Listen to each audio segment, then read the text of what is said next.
Hello, check. Check. Hello, check.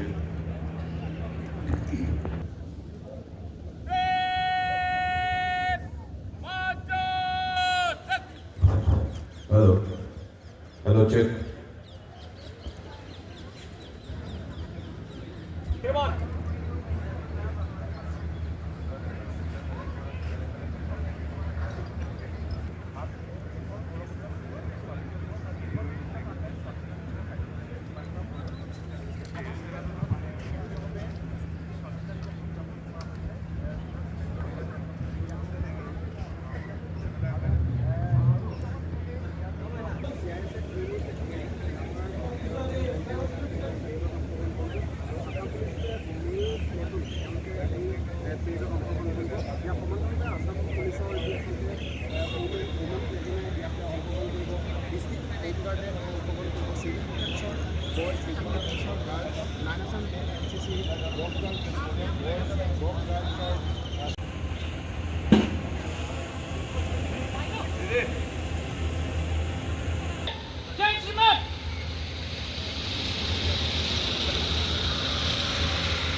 আজি অংশগ্ৰহণ কৰা মাৰ্চ পাছৰ দলসমূহক নিৰীক্ষণ কৰিলে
এতিয়া মই আজিৰ মুখ্য অতিথি মাননীয় মন্ত্ৰী স্মৰণ কৰিছোঁ। এয়া ভাৰতীয়ত্বৰ গৌৰৱৰ বিষয়, যিয়ে বিগত ৮০টা বছৰে আমাক সকলোকে একেলগে একেডাল সূতাৰে বান্ধি ৰাখিছে। ১৮৫৭ চনৰ পৰা ১৯৪৭ চনলৈকে দেশৰ জনগণৰ প্ৰায় ৯০ বছৰীয়া সুদীৰ্ঘ সংগ্ৰাম আৰু আত্মবলিদানৰ অন্তত ১৯৪৭ চনৰ ১৫ আগষ্টত ব্ৰিটিছৰ পৰাধীনতাৰ শিকলি ছিঙি আমাৰ দেশে এখন স্বাধীন দেশ হিচাপে আত্মপ্ৰকাশ কৰিছিল।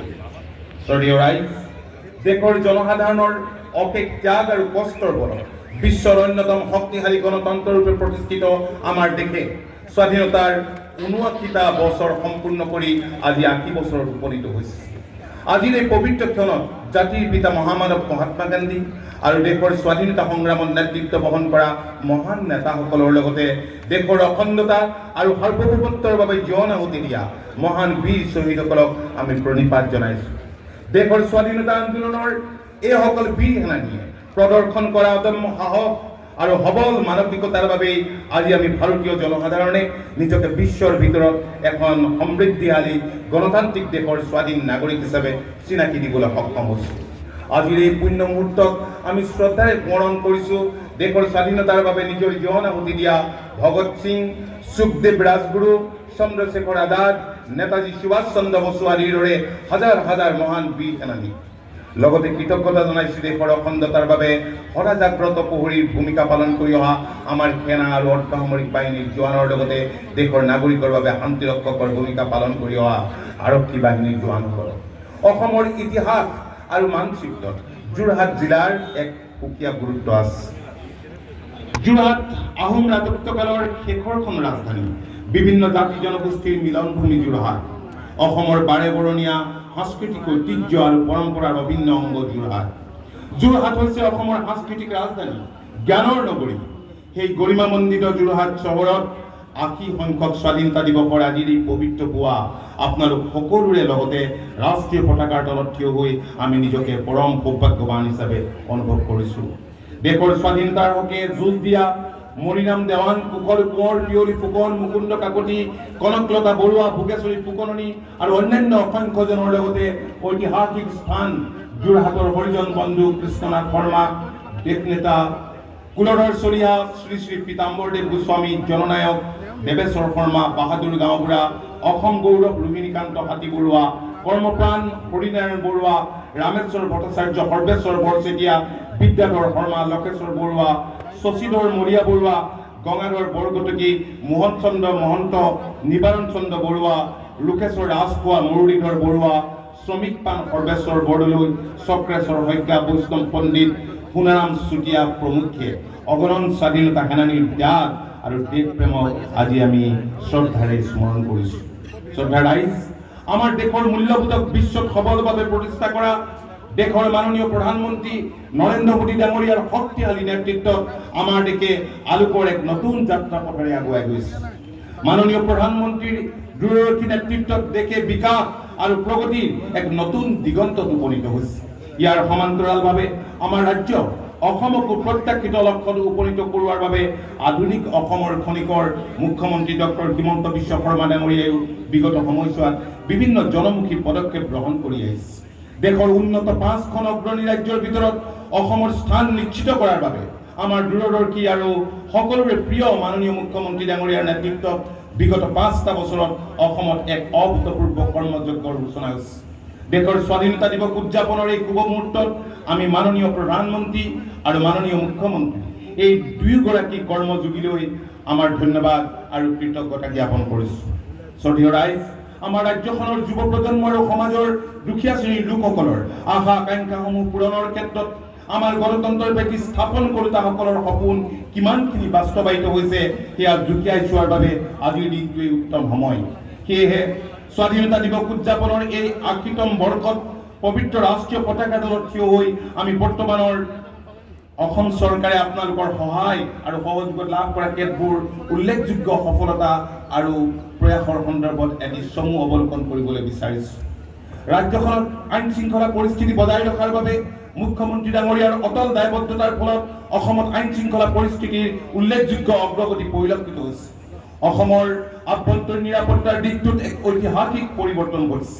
ৰাজ্যখনত বন্ধ আৰু অৱৰোধ আদিৰ দৰে ঘটনাৰ পৰিৱৰ্তে আলোচনা আৰু জনসাধাৰণৰ অংশগ্ৰহণে ঠাই পাইছে। অসম চৰকাৰ গৃহ বিভাগে ৰাজ্যখনৰ আৰক্ষী ব্যৱস্থা, ন্যায়, দুৰ্যোগ প্ৰশমন আৰু কাৰাগাৰ প্ৰশাসনৰ ক্ষেত্ৰত ব্যাপক সংস্কাৰ সাধন কৰিছে। নতুন অপৰাধমূলক আইনসমূহ ৰূপায়ণৰ ক্ষেত্ৰত অগ্ৰণী সংস্থা হিচাপে আত্মপ্ৰকাশ কৰি নতুন প্ৰযুক্তি আৰু বিজ্ঞানসন্মত তদন্তৰ দ্বাৰা অসম আৰক্ষীয়ে আজি ৰাজ্যখনত অমীমাংসিত গোচৰৰ সংখ্যা উল্লেখযোগ্যভাৱে হ্ৰাস কৰিবলৈ সক্ষম হৈছে। অসম আৰক্ষীয়ে আজি ড্ৰাগছৰ বিৰুদ্ধে যুদ্ধক তীব্ৰতৰ কৰি তুলি সকলোৰে প্ৰশংসা জনাবলৈ সক্ষম হৈছে। বিশেষ সন্ত্ৰাস বিৰোধী অভিযান, উগ্ৰপন্থীৰ পুনৰস্থাপন, মহিলাৰ বিৰুদ্ধে হোৱা অপৰাধক কঠোৰ হাতেৰে দমন কৰাত আমাৰ আৰক্ষী ব্যৱস্থাটোৱে আজি দৃষ্টান্তমূলক উদাহৰণ দাঙি ধৰিবলৈ সক্ষম হৈছে। আমাৰ ৰাজ্যখনে আজি স্বাস্থ্য খণ্ডত অভূতপূৰ্ব ৰূপান্তৰ সাধন কৰি ঐতিহাসিক প্ৰগতি লাভ কৰিবলৈ সক্ষম হৈছে। ৰাষ্ট্ৰীয় স্বাস্থ্য অভিযানৰ অধীনত ৰাজ্যখনত প্ৰসূতিৰ মৃত্যুৰ হাৰ 2004 পৰা 2006 চনৰ 480ৰ পৰা 2022 আৰু 24 চনত 84লৈ হ্ৰাস পাইছে। এয়া ৰাষ্ট্ৰীয় গড়তকৈ নিম্ন। ঠিক তেনেকৈ যোৰহাট জিলাতো স্বাস্থ্যৰ পৰিয়াল কল্যাণ বিভাগে বিভিন্ন কল্যাণমুখী আঁচনি গ্ৰহণ কৰিছে। আজি এই কথা আপোনালোকক জনাবলৈ পাই আমি সুখী হৈছোঁ যে যোৰহাট জিলাত শিশুৰ মৃত্যুৰ হাৰে ৰাষ্ট্ৰীয় আৰু ৰাজ্যিক সূচাংকতকৈও বহু তলত অৱস্থান কৰিছে। তিতাবৰ সামৰিক চিকিৎসালয়ত পাব্লিক হেল্থ লেবৰেটৰীটো কাৰ্যক্ষম কৰি তোলা হৈছে।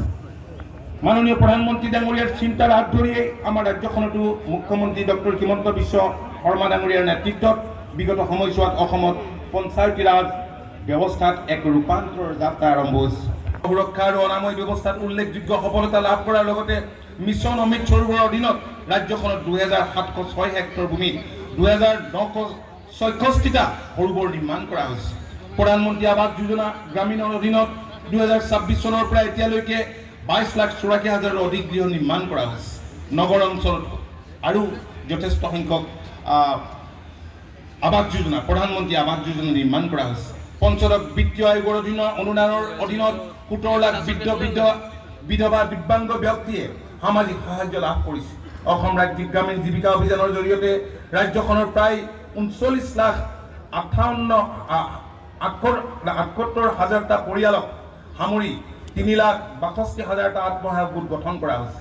আপোনালোকে জানি ভাল পাব যে মুখ্যমন্ত্ৰী মহিলা উদ্যমিতা অভিযানৰ জৰিয়তে গোলাপ বৰবৰা ৰাজ্যিক প্ৰতিষ্ঠানে প্ৰশাসনিক ক্ষমতা বৃদ্ধি কৰিবলৈ সক্ষম হৈছে আৰু ইয়াৰ ফলত অসমে 2025 বৰ্ষত 3টাকৈ ৰাষ্ট্ৰীয় পৰ্যায়ত বঁটা লাভ কৰিবলৈ সক্ষম হৈছে। পঞ্চদশ বিত্তীয় আয়োগৰ অধীনত যোৰহাট জিলাত জনস্বাস্থ্য কাৰিকৰী বিভাগে পঞ্চায়ত বিভাগক হস্তান্তৰ কৰা জল জীৱন মিছনৰ 244টা পানী যোগান আঁচনি সুচাৰুৰূপে পৰিচালনা কৰি আছে। এই আঁচনিয়ে জিলাখনৰ 46খন গাঁও পঞ্চায়ত সামৰি লৈছে আৰু আহি থকা সময়ত বাকী থকা গাঁও পঞ্চায়তসমূহকো সামৰি লোৱাৰ লক্ষ্য স্থিৰ কৰা হৈছে। ৰাষ্ট্ৰীয় সামাজিক সাহায্য আঁচনিৰ অধীনত যোৰহাট জিলাত বৰ্তমান 19,830 জন হিতাধিকাৰীয়ে ৰাষ্ট্ৰীয় বৃদ্ধ পেঞ্চন, 3,183 গৰাকীয়ে ৰাষ্ট্ৰীয় বিধৱা পেঞ্চন আৰু 833 গৰাকী লোকে বিশেষভাৱে সক্ষম পেঞ্চন লাভ কৰি আছে। প্ৰধানমন্ত্ৰী গৰীব কল্যাণ অন্ন যোজনাৰ অধীনত অন্ত্যোদয় অন্ন যোজনা পৰিয়ালসমূহে প্ৰতিমাহে 35 কিলোগ্ৰামকৈ চাউল লাভ কৰিবলৈ সক্ষম হৈছে। ৰেচন কাৰ্ড থকা ব্যক্তিসকল PMJAYৰ অধীনত 5 লাখ টকালৈকে বিনামূলীয়া বাৰ্ষিক পৰিয়াল স্বাস্থ্য বীমাৰ বাবে বিবেচিত হৈছে। প্ৰধানমন্ত্ৰী উজ্জ্বলা যোজনাৰ অধীনত অসমত প্ৰায় 49,83,000 ৰন্ধন গেছৰ চিলিণ্ডাৰ বিতৰণ কৰা হৈছে। আমাৰ ৰাজ্যখনৰ গ্ৰামাঞ্চলত জল জীৱন মিছনে খোৱা পানীৰ প্ৰাপ্তি প্ৰসাৰিত কৰাত উল্লেখযোগ্য ভূমিকা গ্ৰহণ কৰিছে। এই মিছনৰ জৰিয়তে ৰাজ্যখনত সম্পূৰ্ণ হোৱা 19,684টা প্ৰকল্পৰ জৰিয়তে 81.86% অধিক পৰিয়ালক সংযোজিত কৰা হৈছে। ইয়াৰ উপৰিও 95.80% গ্ৰাম্য বিদ্যালয় আৰু 90.59% অংগনবাড়ী কেন্দ্ৰত নল যোগে পানীৰ সংযোগ দিয়া হৈছে। যোৰহাট জিলাত জল জীৱন মিছনৰ অন্তৰ্গত আৰু বৰ্তমান পঞ্চায়ত আৰু গ্ৰামোন্নয়ন বিভাগৰ অধীনস্থ 65খন আঁচনিৰ পৰা 79,000ৰো অধিক পৰিয়ালক বিশুদ্ধ পানী যোগান ধৰাৰ লগতে জনস্বাস্থ্য কাৰিকৰী বিভাগে ৰূপায়ণ কৰা 198খন নতুন পানী যোগান আঁচনিৰ প্ৰায় 41,000 পৰিয়ালে নল যোগে পানীৰ সংযোগ আগবঢ়োৱা হৈছে। এতিয়ালৈকে 34খন আঁচনি চাহ জনগোষ্ঠীৰ অঞ্চলত ৰূপায়ণ কৰা হৈছে। অসম চৰকাৰৰ সীমান্ত সুৰক্ষা আৰু উন্নয়ন বিভাগে ৰাজ্যখনৰ সীমান্তৱৰ্তী অঞ্চলত বাস কৰা ৰাইজৰ সুৰক্ষা আৰু আৰ্থ সামাজিক বিকাশ আৰু আন্তঃৰাজ্যিক সীমান্ত বিবাদৰ শান্তিপূৰ্ণ সমাধানক অগ্ৰাধিকাৰ দি আহিছে। মিজোৰামৰ সৈতে থকা বহু দশক পুৰণি সীমা সমস্যাৰ শান্তিপূৰ্ণ সমাধানৰ বাবে দুয়োখন ৰাজ্য চৰকাৰৰ মাজত আলোচনা অব্যাহত আছে। সীমা সন্দৰ্ভত মেঘালয় আৰু অৰুণাচল প্ৰদেশৰ চৰকাৰৰ সৈতে হোৱা বুজাবুজিৰ চুক্তিৰ জৰিয়তে আলোচনা অব্যাহত আছে। ৰাজ্যখনৰ সংখ্যালঘু জনসাধাৰণৰ শিক্ষা, আন্তঃগাঁথনি, দক্ষতা বিকাশ আৰু জীৱন জীৱিকাৰ সৈতে জড়িত বিষয়সমূহৰ উন্নয়নত গুৰুত্ব আৰোপ কৰিছে। অসম ৰাজ্যিক সংখ্যালঘু আয়োগে আইনী অধিকাৰ আৰু সামাজিক বিষয়সমূহৰ ওপৰত বিভিন্ন সজাগতামূলক কাৰ্যসূচী গ্ৰহণ কৰিছে। শ্ৰদ্ধেয় ৰাইজ, আপোনালোকে জানে যে প্ৰধানমন্ত্ৰী নৰেন্দ্ৰ মোদী ডাঙৰীয়াই দেশৰ প্ৰধানমন্ত্ৰীত্বৰ দায়িত্ব গ্ৰহণ কৰিয়েই তাহানি লোক নীতি সলনি ঘটাই অসমকে ধৰি পূৰ্বাঞ্চলৰ ৰাজ্যসমূহৰ বিকাশৰ বাবে এক্টিভ পলিচি গ্ৰহণ কৰে। মুখ্যমন্ত্ৰী ডক্টৰ হিমন্ত বিশ্ব শৰ্মা নেতৃত্বত আমাৰ চৰকাৰেও এক্টিভ পলিচি এফেয়াৰ্ছ বিভাগৰ জৰিয়তে চুবুৰীয়া দেশ আৰু দক্ষিণ পূব এছিয়াৰ সৈতে কৌশলগত অৰ্থনৈতিক আৰু সাংস্কৃতিক সম্পৰ্ক সম্প্ৰসাৰিত কৰি পূবৰ দুৱাৰ হিচাপে নিজৰ স্থিতি শক্তিশালী কৰি উলিওৱাত যত্নপৰ হৈছে। অসম চৰকাৰে নিয়োগ আৰু কাৰিকৰী প্ৰশিক্ষণ সঞ্চালকালয়, অসম দক্ষতা বিকাশ মিছন আৰু অসম দক্ষতা বিকাশ বিশ্ববিদ্যালয়ৰ যৌথ প্ৰচেষ্টাৰে ৰাজ্যখনৰ যুৱ সমাজৰ দক্ষতা বৃদ্ধি আৰু নিয়োগ ব্যৱস্থাক শক্তিশালী কৰি তুলিছে। অসম চৰকাৰৰ উচ্চ শিক্ষা বিভাগে শিক্ষাৰ প্ৰাপ্তিক সম্প্ৰসাৰিত কৰি ৰাজ্যখনৰ উচ্চ শিক্ষাৰ ক্ষেত্ৰখনৰ ৰূপান্তৰ ঘটাবলৈ সক্ষম হৈছে। অসমত কাৰিকৰী শিক্ষাক শক্তিশালী কৰি তুলিবলৈ 6খন নতুন ইঞ্জিনিয়াৰিং কলেজ আৰু 5খন নতুন পলিটেকনিকৰ নিৰ্মাণ কাৰ্য দ্ৰুতগতিত আগবঢ়াই নিয়া হৈছে। অসম চৰকাৰৰ মূল লক্ষ্য হৈছে ছাত্ৰ কল্যাণ। 2021 চনৰ পৰা 2026 চনলৈ এই আঁচনিৰ জৰিয়তে 17,58,000ৰো অধিক ছাত্ৰ ছাত্ৰীক পাই 766 কোটি টকাৰ সাহায্য আগবঢ়োৱা হৈছে। ডক্টৰ বাণীকান্ত কাকতি মেধাৱতাৰ অধীনত 1,31,000ৰো অধিক ছাত্ৰ ছাত্ৰীক 899 কোটি টকা প্ৰদান কৰা হৈছে। যোৰহাট জিলাতো শিক্ষাখণ্ডৰ আমূল পৰিৱৰ্তন সাধিত হৈছে। চলিত বৰ্ষত অসম চৰকাৰ বিনামূলীয়া পাঠ্যক্ৰম বিতৰণ আঁচনিৰ অধীনত প্ৰাথমিক পৰ্যায়ত মুঠ 74,383 গৰাকী আৰু মাধ্যমিক পৰ্যায়ত 25,438 গৰাকী ছাত্ৰ ছাত্ৰীক বিনামূলীয়া পাঠ্যপাঠ্য বিতৰণ কৰা হৈছে। আজি আপোনালোকক জনাবলৈ পাই আমি আনন্দিত হৈছোঁ যে বিজ্ঞান প্ৰযুক্তি মহাকাশ প্ৰয়োগ আৰু সেউজ শক্তিত অসমে উল্লেখনীয় অগ্ৰগতি লাভ কৰিছে। অসম ৰাজ্যিক মহাকাশ প্ৰয়োগ কেন্দ্ৰই প্ৰায় 60টা প্ৰকল্পৰ কাম সম্পূৰ্ণ কৰিছে।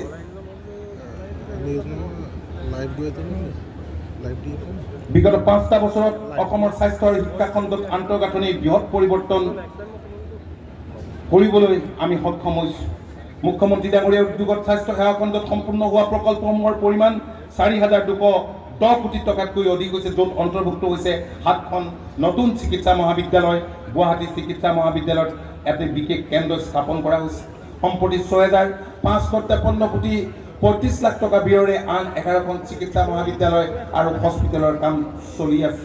আমাৰ ৰাজ্যখনত পথ আন্তঃগাঁথনি শক্তিশালী কৰি তুলিবলৈ চৰকাৰে কেইবাটাও ডাঙৰ প্ৰকল্প হাতত লৈছে।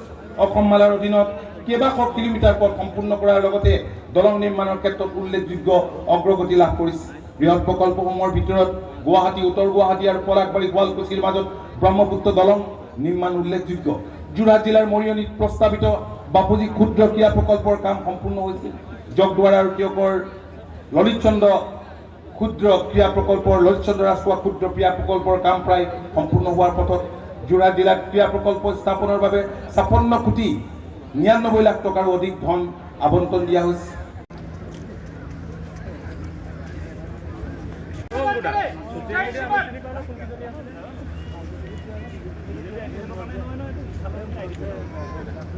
মুখ্য অতিথি মহোদয়ৰ আজ্ঞাৰ পিছত এয়া পেৰেড কমাণ্ডাৰ শ্ৰী অংশগ্ৰহণ কৰা দলসমূহ হ'ল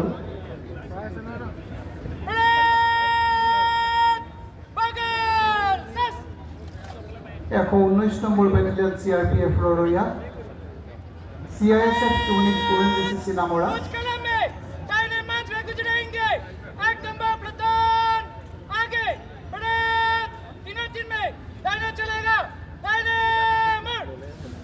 Assam Police Male Platoon, Assam Police Women Platoon, District Home Guards, Civil Defence Boys Platoon, Civil Defence Girls Platoon, 9 Assam PN NCC, Govt Girls School NCC, Govt Boys School NCC, Sankodev Seminary School NCC, 2 APSI, 1 নং প্লেটুনত 119 number বাটালিয়ন CRPF Rowriah দলটোক নেতৃত্ব প্ৰদান কৰিছে ASI Ali Sher. Platoon number 2 CISF unit ONGC Chinamara দলটোক নেতৃত্ব প্ৰদান কৰিছে SI Ariz Ali.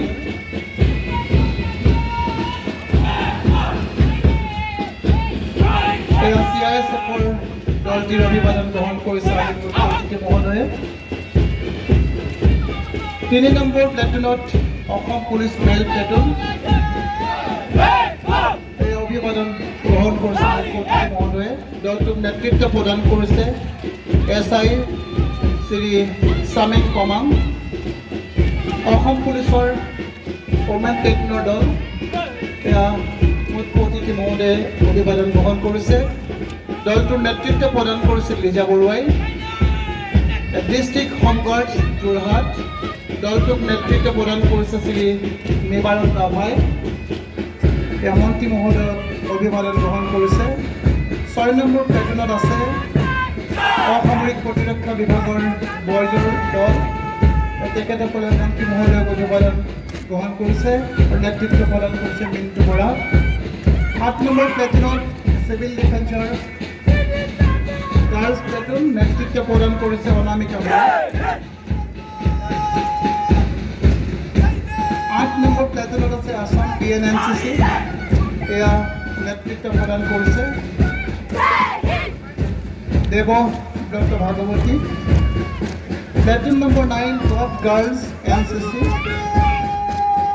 শ্ৰীমতী দৰ্শনা দাস দলটোক নেতৃত্ব প্ৰদান কৰিছে আৰু এয়া মন্ত্ৰী মহোদয় অভিবাদন গ্ৰহণ কৰিছে। 10 নম্বৰ প্লেটুনত আছে টপ বইজ NCC দল নেতৃত্ব প্ৰদান কৰিছে অংকুৰ সোণোৱাল।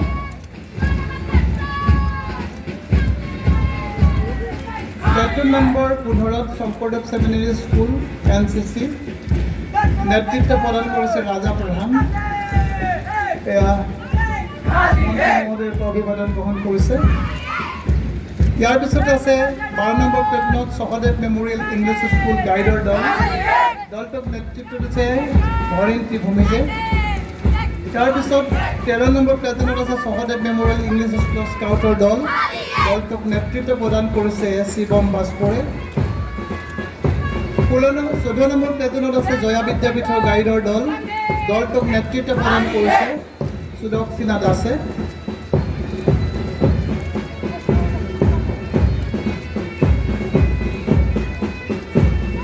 আৰু 15 নম্বৰ প্লেটুনত 3rd APBNৰ বেণ্ডৰ দলটোক নেতৃত্ব প্ৰদান কৰিছে হাবিলদাৰ ৰাতুল হাজৰিকাই।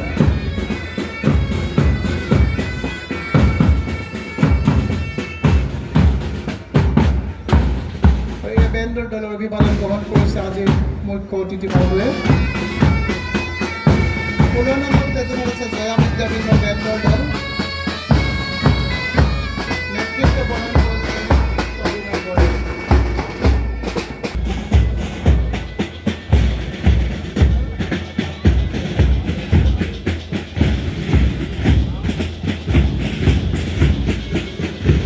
আজি সৰ্বপ্ৰথম 16টা প্লেটুনে আমাৰ মাৰ্চ পাষ্টত অংশগ্ৰহণ কৰিলে। ইয়াৰ পিছতে আমি আজিৰ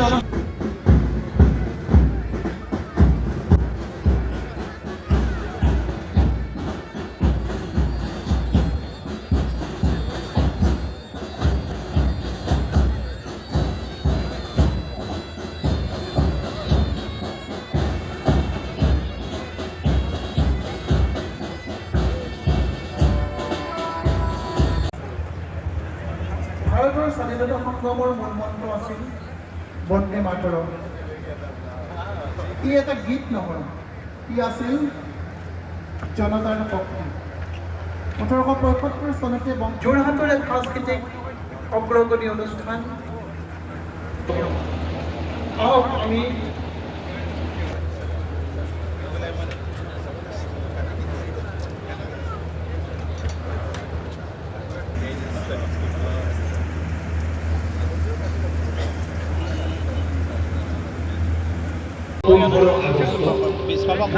স্বাধীনতাৰ সেউজীয়া প্ৰভাতক আদৰি লৈছে। আজি ৮০ সংখ্যক স্বাধীনতা দিৱসৰ এই পবিত্ৰ ক্ষণত সকলোকে জনাইছোঁ স্বাগতম, স্বাগতম, স্বাগতম। এই বৰ্ণিল স্বাধীনতাৰ ইতিহাসৰ সৈতে ওতঃপ্ৰোতভাৱে জড়িত হৈ আছে এটি কালজয়ী আহ্বান, বন্দে মাতৰম।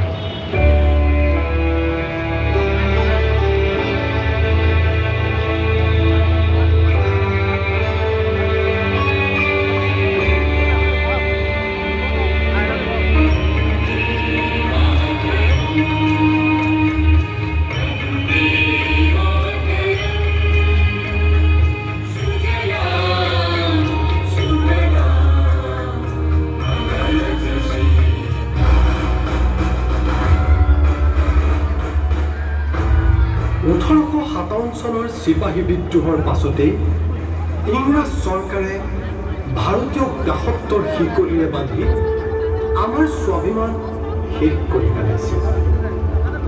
ইংৰাজৰ ৰাষ্ট্ৰগীত গড ছেভ দ্য কিং আমাৰ ওপৰত জাপি দিয়া হৈছিল। তেনে সময়তেই ভাৰত আইৰ সুসন্তান বংকিম চন্দ্ৰ চট্টোপাধ্যায়ে 1875 চনত বন্দে মাতৰম গীতটি ৰচনা কৰি ইংৰাজৰ ৰাষ্ট্ৰগীতক প্ৰত্যাহ্বান জনাই জনগণৰ মাজত নতুন আশাৰ জোৱাৰ আনিছিল।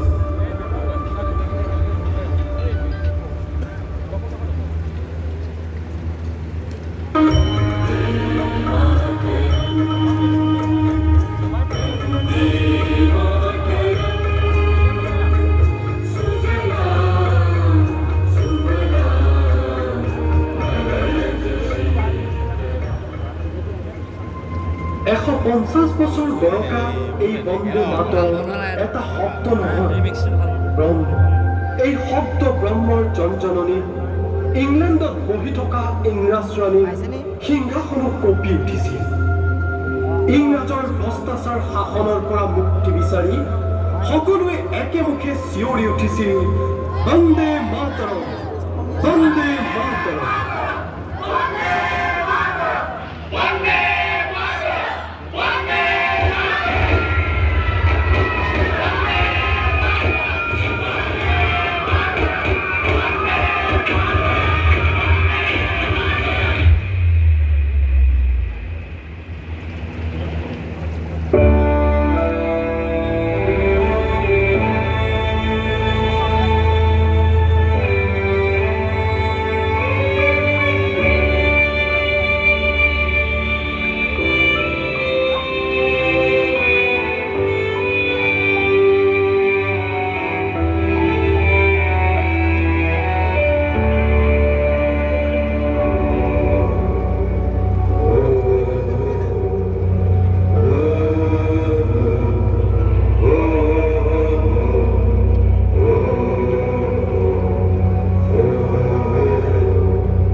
আমি শহীদ হলো, কিন্তু তহঁতৰ উৎপীড়ন দাসত্বৰ শিকলি ছিঙি এক মহামন্ত্ৰৰ ওচৰত তহঁতি সেও মানিলি। বন্দে মাতৰম এটি গীত নহয়, যেন জনগণৰ বাবে এক সঞ্জীৱনী সুধা। এই গীতৰ শক্তি ইমান সবল আছিল যে ইংৰাজৰ বন্দুকৰ গুলীকো থান বান কৰি দিছিল। 1905 চনৰ বংগ বিভাজনৰ যি অভিসন্ধি আছিল, একমাত্ৰ বন্দে মাতৰম গীতে তাক ধূলিসাৎ কৰি দিছিল।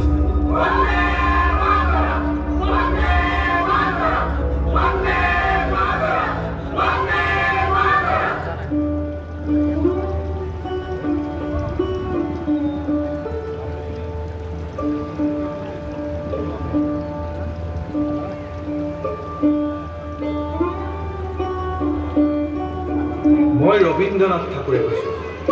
হে মোৰ প্ৰাণৰ জনতা, ইংৰাজ চৰকাৰৰ কুচক্ৰান্ত আমি বুজি পাইছোঁ। ধৰ্মৰ ভিত্তিত আমি বংগ বিভাজন হ'বলৈ নিদিওঁ। দৰকাৰ হ'লে নিজক বলিদান দিম। আজি 16 অক্টোবৰ, আমি এজনে আনজনক ৰাখি বান্ধি একতাৰ দোলেৰে বান্ধ খাই থাকিম।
বন্দে মাতৰম শক্তিৰ আগত ইংৰাজ বাহিনী ফৰিং চিটিকা দিলে।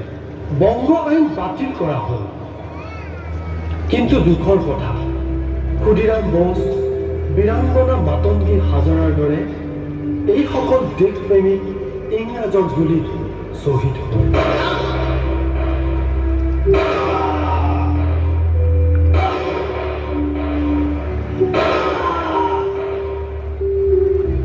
আমাৰ এজাক স্বাৰ্থলেখী ব্যক্তিৰ পৰোচনা কৰি 5টা পংক্তিৰ গীতটি দ্বিখণ্ডিত কৰি আজি 2টা পংক্তি কৰা হ'ল। গীতটিৰ প্ৰকৃত সাৰমৰ্ম উপলব্ধি কৰিব পৰা হ'লে আজি বংগ বিভাজন নহ'লহেঁতেন। যিমানেই ৰাজনীতি নকৰক, বন্দে মাতৰম দুগুণ বৃদ্ধি পালে। বন্দে মাতৰম, বন্দে মাতৰম।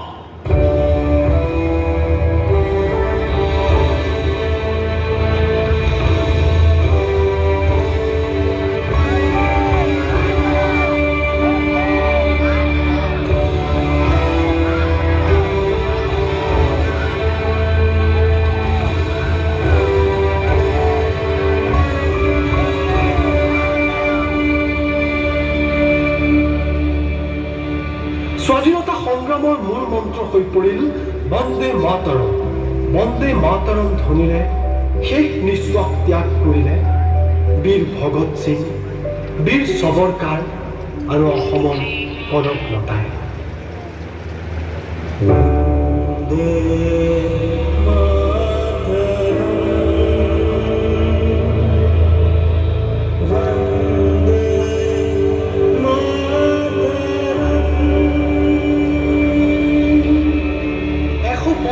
বছৰ বৰকা এই কালজয়ী গীতটিৰে আজি স্বাধীনতা দিৱসত সকলোকে জনাইছো দেশ ভক্তিৰ অকৃত্ৰিম প্ৰেম। সমগ্ৰ দেশত অনন্ত কাললৈ বাজি থাকক বন্দে মাতৰম, বন্দে মাতৰম।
টিমৰ দলপতি তেখেতক আনুষ্ঠানিকভাৱে 19 নম্বৰ বেটেলিয়ন CRPFৰ দলটোক আগবাঢ়ি আহিবৰ কাৰণে অনুৰোধ কৰিছোঁ। CRPF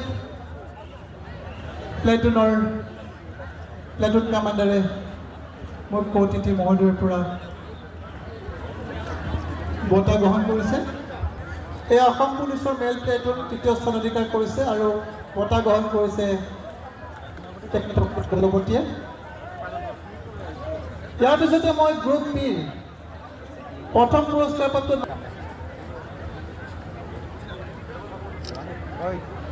দ্বিতীয় স্থান অধিকাৰ কৰা অসামৰিক প্ৰতিৰক্ষা বিভাগৰ দলটিক মই আগবাঢ়ি আহিবৰ কাৰণে অনুৰোধ কৰিছোঁ।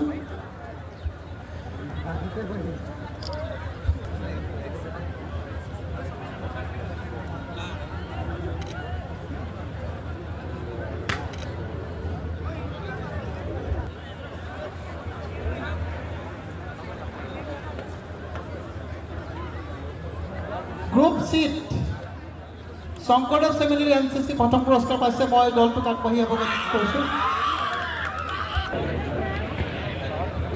ইয়াৰ পিছতে দ্বিতীয় পুৰস্কাৰ অধিকাৰ কৰিছে সহদেৱ মেমৰিয়েল স্কাউটৰ দল। মই সহদেৱ মেমৰিয়েল স্কাউটৰ দলটোক আগবাঢ়ি আহিব কাৰণে অনুৰোধ কৰিছোঁ। জয়া বিদ্যাপীঠৰ গাইডৰ দল কেপ্টেইন আহা। অংশগ্ৰহণ কৰা দলটিৰ নেতৃত্ব প্ৰদান কৰা মই পবিত্ৰ বৰুৱাদেৱক মঞ্চলৈ আহিবৰ কাৰণে অনুৰোধ কৰিছোঁ। দলটোৰ মই পবিত্ৰ বৰুৱাক আজিৰ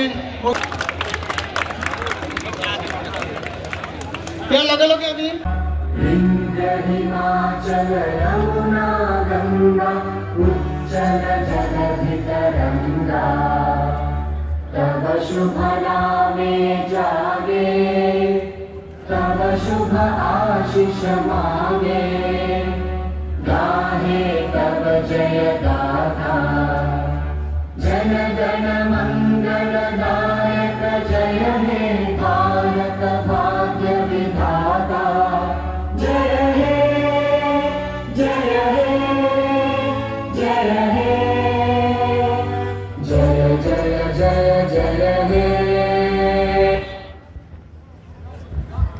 স্বাধীনতা দিৱসৰ পতাকা উত্তোলন কৰিবলৈ পাই মই গৌৰৱবোধ কৰিছোঁ। পবিত্ৰ দিনটোত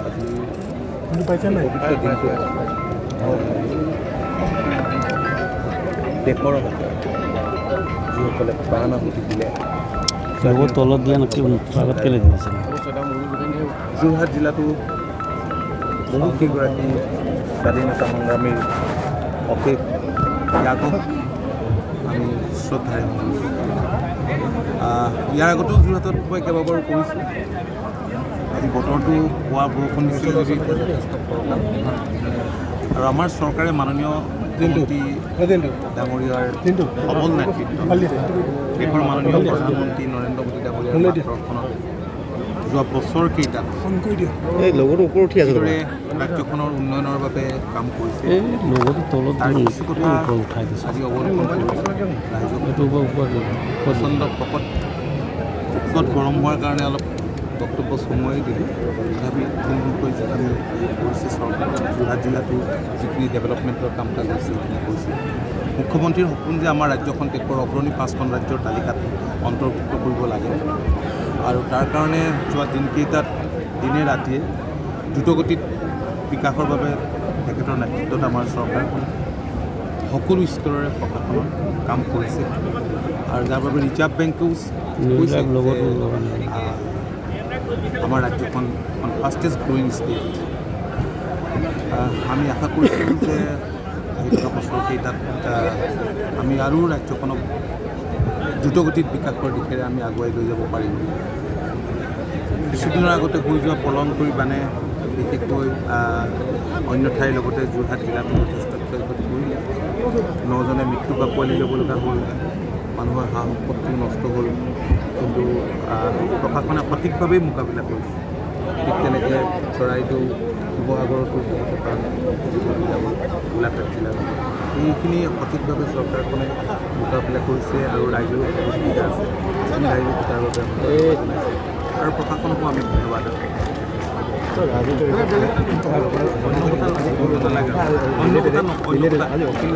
অন্য কথা মই একো নকওঁ অন্য কথা নকওঁ আজি কি কথা তাত স্বাধীনতা সংগ্ৰামীসকলক অতিৰি কৰা হৈছে কিন্তু মহাত্মা গান্ধীক আমি দেখা নাপালোঁ ক'ৰবাত ক'ৰবাত মানে ইতিহাসটো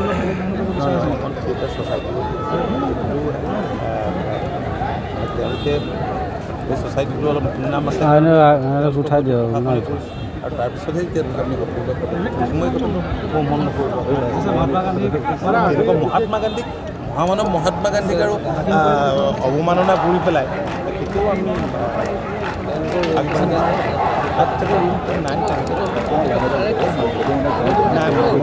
অন্য কোনো কথা নকৰোঁ